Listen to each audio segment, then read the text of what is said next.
gentlemen, my name is Mary Ingure from the Department of Geology at Akwa State University. I and my teammates, Ekefre Ayanime and Emily Johnson, are here to talk on the Basin Evaluation of Pearl Field.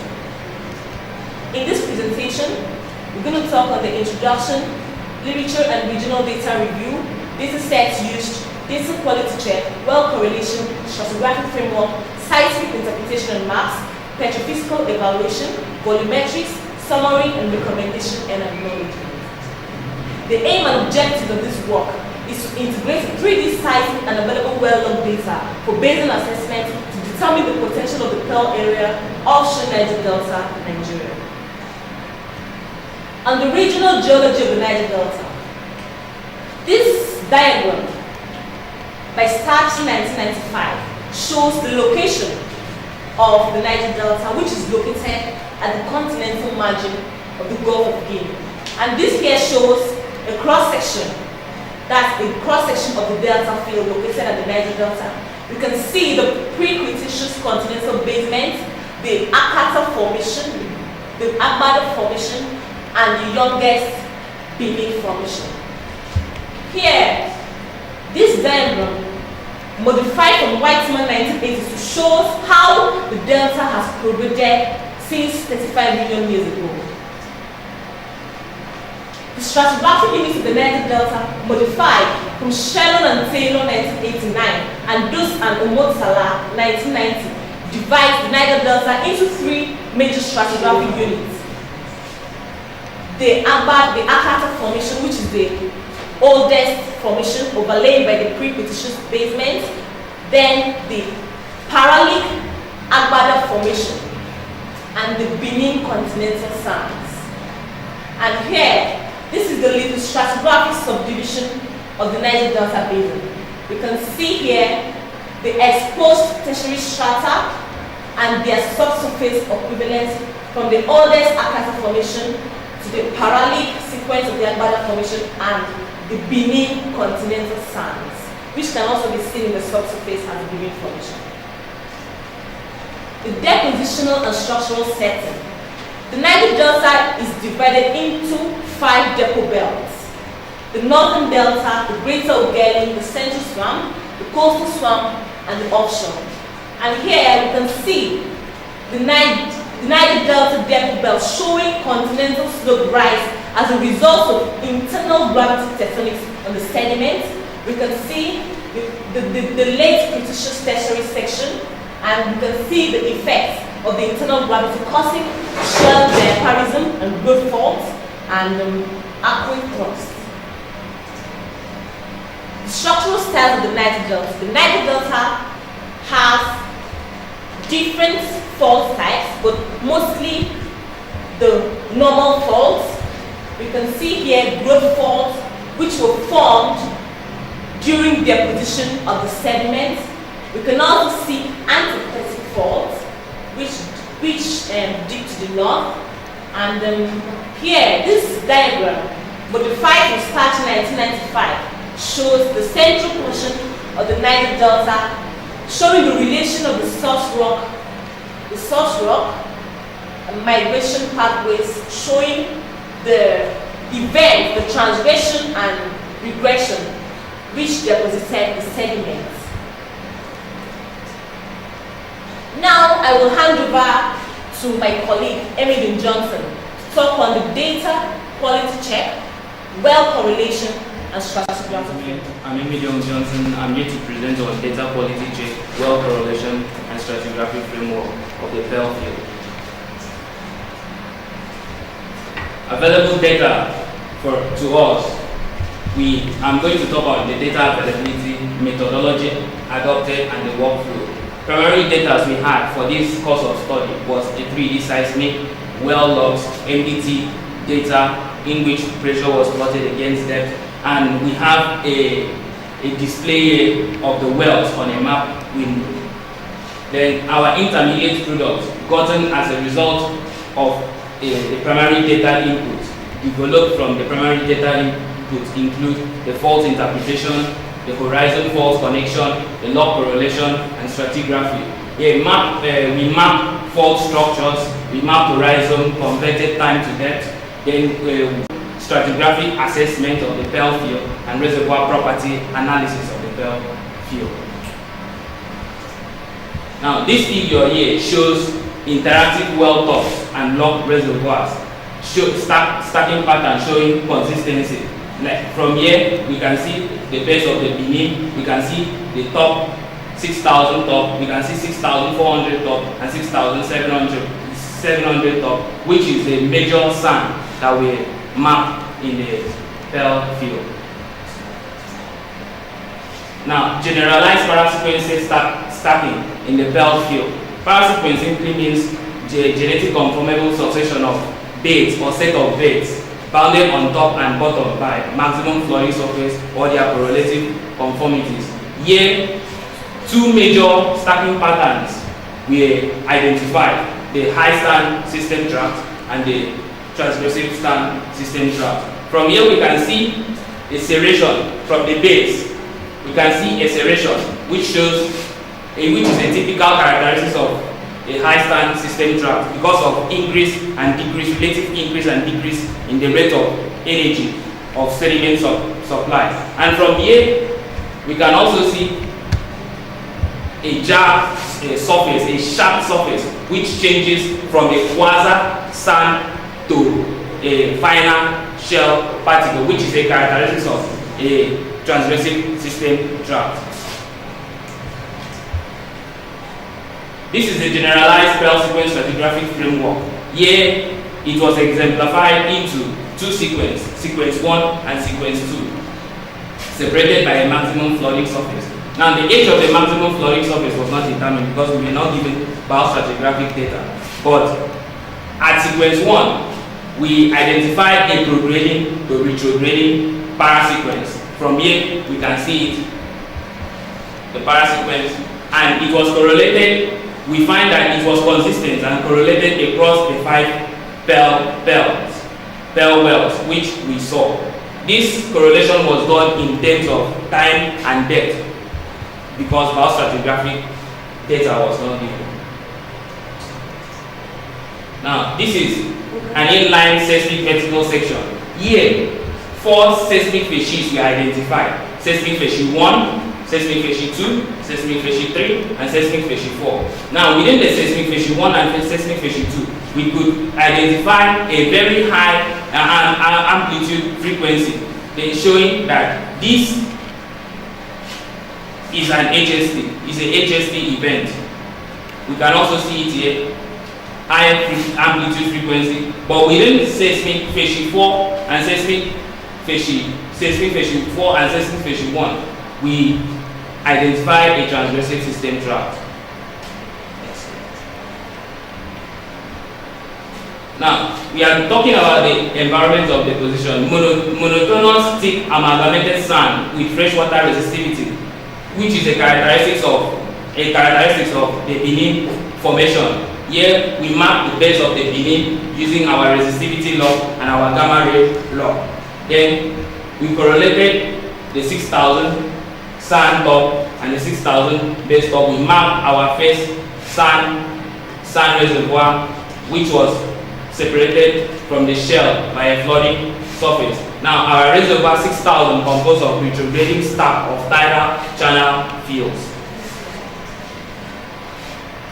Our 6,400 reservoir stacking pattern composed of a grading stack of multi-story channel units.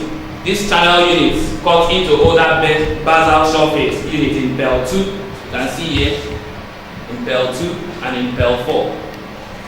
This shows aggregation from here, and bounded by minor flooding surfaces. Then from our 6,700 beds, we discovered that the reservoir composed of amalgamated channelized surface across the 5 wells. Now, at this point, I'll hand it over to my colleague, Ayani Mekefre, who will talk on seismic interpretation. Good morning. I'm here to talk on the seismic interpretation and maps. I will also extend to the petrophysical evaluation of the field. This is our sonic calibration, and it is a very powerful tool in determining the events that occur in the wells tied to the event that occurred in the seismic. This sonic calibration was used to check the sonic lock using the check shot data, and these are the check shot points.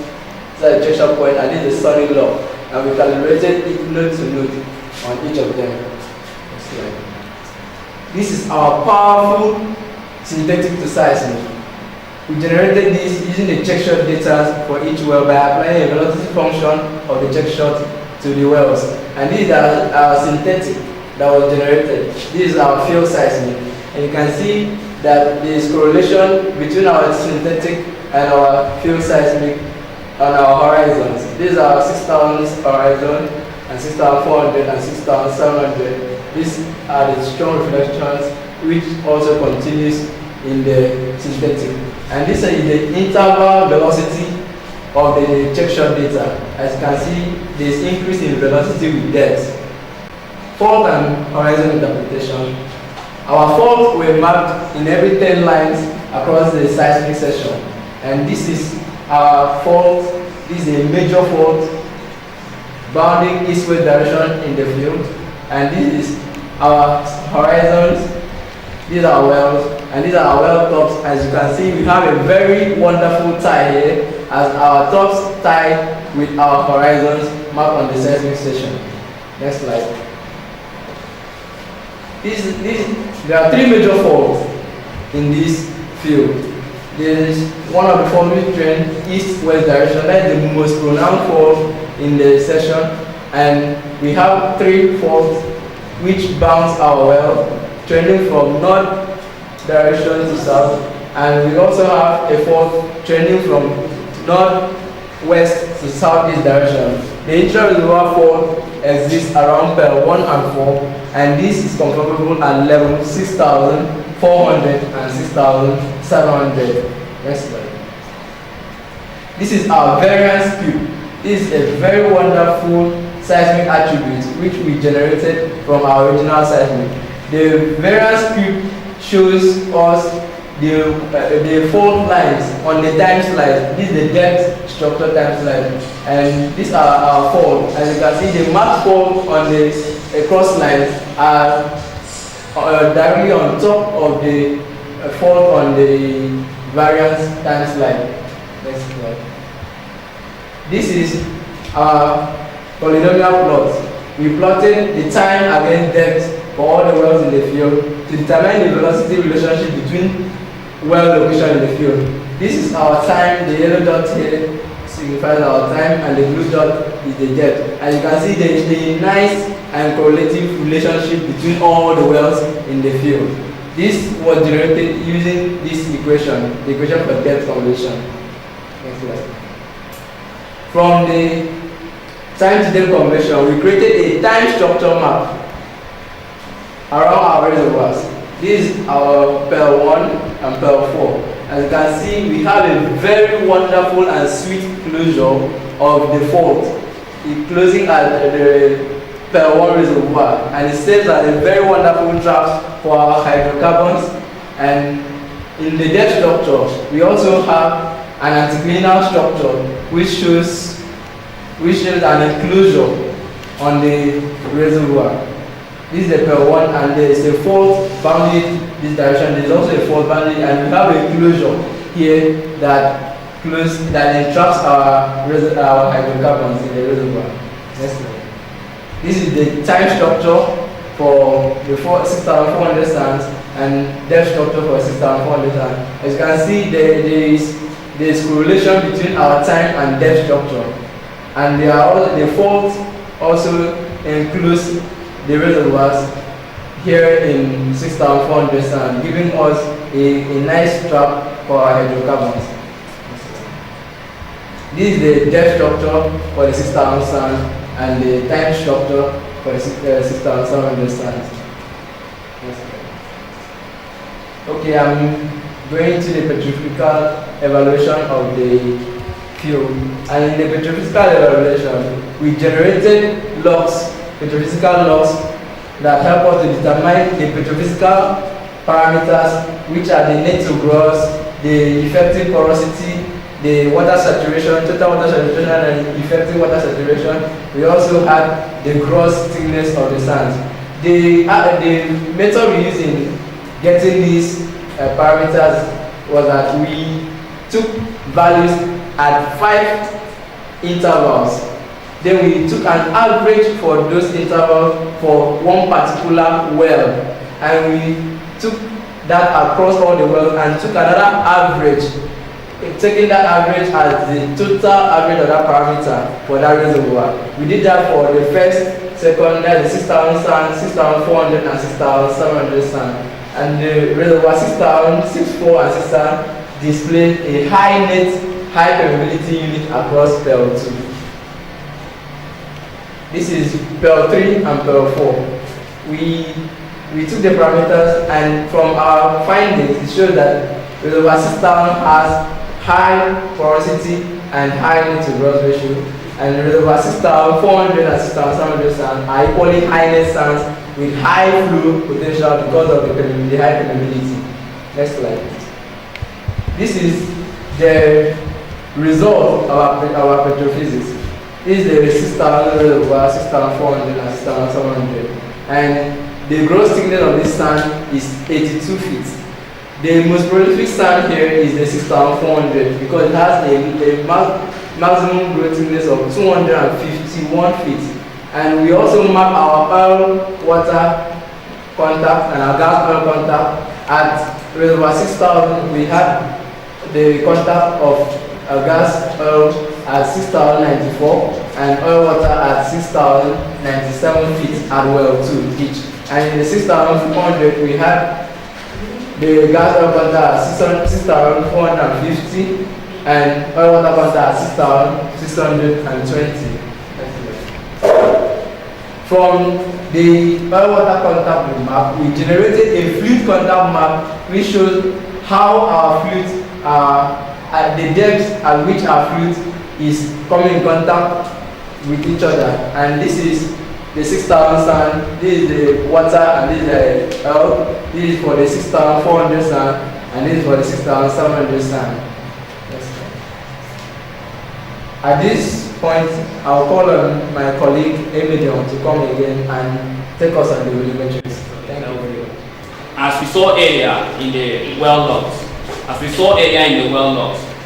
3 reservoirs were mapped: 6,000 feet sand, at 6,400 feet sand, and at 6,700 feet sand. Now the area was converted from kilometers to acres, and here we had for the 6,000 feet sand 573.87 acres, and it's equivalent in the 6,400 feet sand and 6,700 feet sand. Now the mean value for the net pay was calculated, the gross rock volume was calculated, and measurements in acre feet. The net to gross was also determined. The net to gross, which is the ratio of the reservoir volume relative to the total rock volume, was calculated, and it is influenced by sediment provenance and environmental deposition. The porosity was gotten, and the water saturation was gotten, the formation factor was gotten.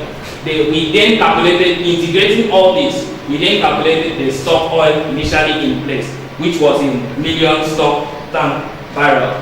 Calculating this, we multiplied the net pay by the net gross rock volume, by the net to gross, porosity, water saturation, and the inverse of formation volume factor to arrive at this. Then from here, we can see that reservoir 6,400 feet sand is the most prolific, having an excess of 463 million stock tank barrel oil in place. Then we calculated the expected ultimate reserve, which we multiplied the stock tank oil initially in place by the recovery factor at 30%. From there, we had for the first reservoir, we had an excess of 1 million stock tank barrel, while for the 6,000 feet sand, we have an excess of 138 million stock tank barrel, and for the 6,700 feet sand, we have an excess of 12.44 million stock tank barrel. And at this point, I'll call on Mary Emmanuel to come and summarize The Pearl area is part of a larger prolific hydrocarbon prospective area. 3 major sand bodies were identified in the field during this study, and 3 major faults trending east-west, northeast-southwest, and northwest-southeast direction were identified in the field. Direct hydrocarbon indicators, flat spots overlying gently dipping rollover anticlinal structures trapped against major faults were identified. Out of the 3 identified reservoirs, Reservoir 6400 is the most prolific, having a potential of about 138 million per 9 stock tank oil in barrel. Stock tank oil in barrel. The field has a potential in excess of 511 million stock tank oil in place that can be fully developed. Uncertainties that require further evaluation include velocity model constraints to enable for reservoir properties calibration. After this study, or at the end of the study, we want to thank God for the grace He has given us to partake in this competition. Special thanks goes to the National Association of Petroleum Explorationists for providing us with a platform to learn and build our capacity on basin evaluation. Our appreciation goes to our ExxonMobil for providing us with data. We also appreciate our industry-based mentor, Mr. Emeka Anyadike, for his guidance and support. And to our staff advisor, Dr. Thomas Harry, a big thanks. I'm here to summarize and to make some recommendations. The Pearl area is part of the larger prolific hydrocarbon prospective area. 3 major sand bodies were identified in the field during this study. 3 major faults trending east-west, northeast-southwest, and northwest-southeast direction were identified in the field. Direct hydrocarbon indicators, flat spots overlying gently dipping rollover anticlinal structures trapped against major faults were identified. Out of the 3 identified reservoirs, Reservoir 6400 is the most prolific, having a potential of about 138 million stock tank barrel. The field has a potential in excess of 510.1 million stock tank barrel that can be fully developed. Uncertainties that require further evaluation include velocity model constraints to enable for reservoir properties calibration. Our profound gratitude goes to the Almighty God who has given us the grace to partake in this competition. Special thanks goes to NAPE for providing us with the platform to learn and to build our capacity in basic evaluation. Our appreciation also goes to ExxonMobil for providing us with the data. We also appreciate our industry-based mentor, Mr. Emeka Anyadike, for his guidance and support. And to our staff advisor, Dr. Thomas Harry, a big thanks to you.